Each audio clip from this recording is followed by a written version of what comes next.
Good morning to you. Daybreak at iFiber 1. It's 8:37. Morning, Vicki. Good morning. We got two great guests in studio here talking great news out of the port of Shelton. Dick Taylor, Wendy Smith. Good morning, gang. Good How you guys doing? Good morning. As we move through and now into September, it is a full-on budget season. I know you guys have been working hard on that. And where are we looking? How's the numbers? Well, looking good. Good. Yeah, we did our preliminary budget meeting yesterday. Not quite a hearing yet. That'll come. Yeah, in a hearings. month. Yeah, 2 weeks. Yeah, or a month. Month. It'll be Yeah, the October notice- 2nd. Yeah, there we go. Yeah. Okay. So yeah, we just did some highlights, and I think probably the biggest news in the port front is that our list of projects, capital projects, is giant sized. But About $11 million. yeah, Wow. yeah. But Does that include a restaurant? No, I'm just kidding.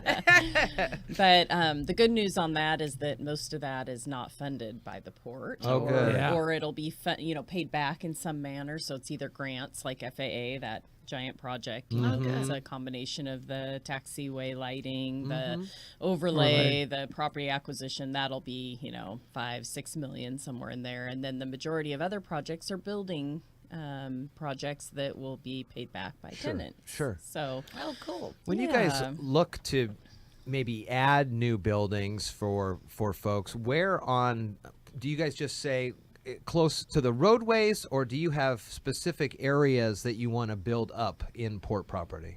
good question. That is a Actually, good question. really good question. And I think it depends on what it is we're building. Okay. Right. If we were going to build some more 5,000s, we'd probably line them up where, similar to where we have our 5,000s now.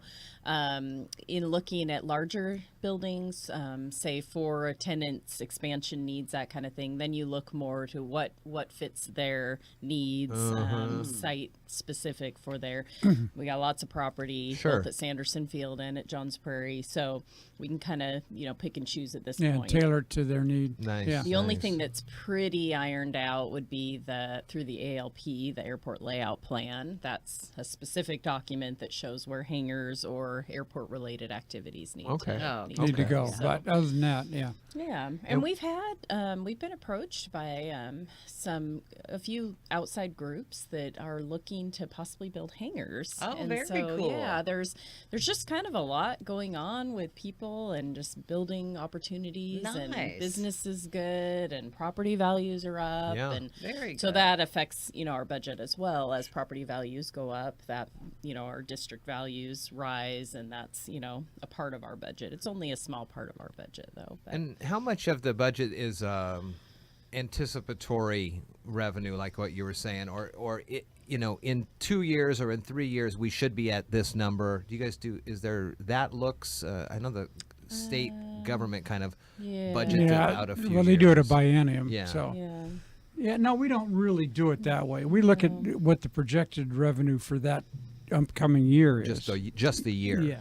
Just the year, Okay. yeah. And then we look back. Like yesterday, we looked at a budget sheet that had 15, which was our cash conversion year. So that was when we started the cash-based accounting system. So we looked at 2015, 16, 17, 18. What's that look like? So 18 obviously is through. We had it budgeted, or not budgeted, but actuals through July 31. To look at. So we had projected last year our budget actually showed a loss of a little over 200,000 just with projects and things going on, and we actually think now that we won't have a loss. Oh, wow. Right. We'll good. actually have a little bit of a cushion there. So just projects that didn't happen or whatever. The cool thing about our numbers right now is the revenues coming in are about an 11% increase over last year, is what we're looking at for next year, and the expenses are about 7% down. So that right there nice. is a good spread. That is good, yeah. Plus, it's not relying only on revenues, Yeah. or only on cutting expenses. It's a little bit of both. So it gives you a lot of, my CPA said she's very proud of that. So. No, that's, Right? That's it right there. That's all Very that matters. cool. Yeah. Very cool. So that's good stuff. So. Did you have the meeting with all the folks that use the inactive runway yet, or is that Not coming yet. up? Okay. I think, let's see, we did schedule a date. I'm trying to think. I want to say It's October.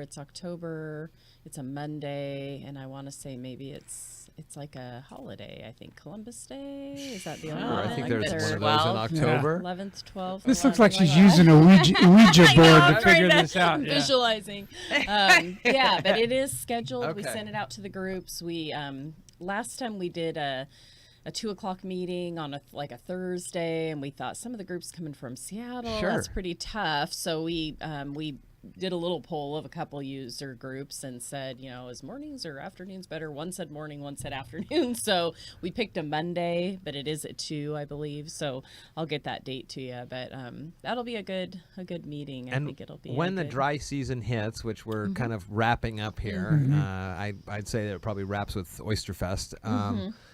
Are there still availabilities for weekend rentals, or during these meetings, do they all pretty much get? You mean for the runway? Yeah, for the The- runway. runway. Yeah. I would say there's a couple groups that use the runway still in October, even past Oysterfest, but past that, I mean, there are weekends available, sure. Sure. Car groups, they aren't really interested in wet pavement No. Yeah. various. So we typically don't have, unless it's, some training, Washington State Patrol will uses rent it, it. yeah.